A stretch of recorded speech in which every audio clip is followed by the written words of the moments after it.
Ok, nå er den startet. 3, 2, 1, gå i spinn! Finalen ligger. Ja, og så må du velge hvem som skal gå videre, hvem som skal kjempe mot han Husen-sjefen. Han mot... Nei, du skal velge en ut av de to. Den er prøvd.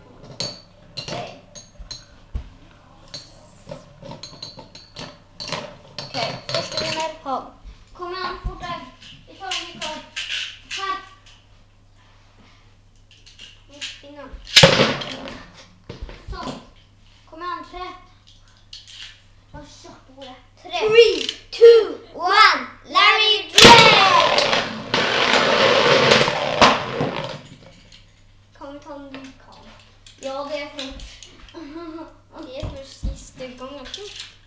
3, 2, 1, gå i spinn! Kan ikke dere surfe en bil da? Han har ikke sin spinnetupp.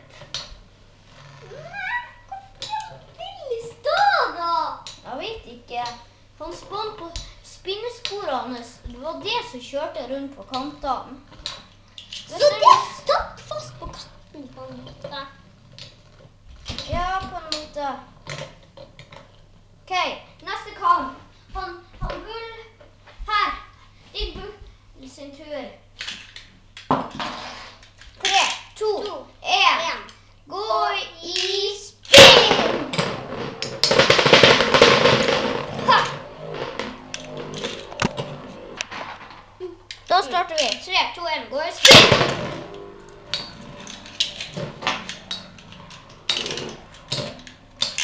Larry Drake!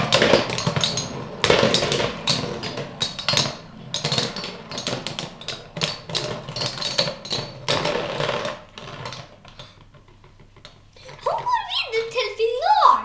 Nei, det var han som vant faktisk.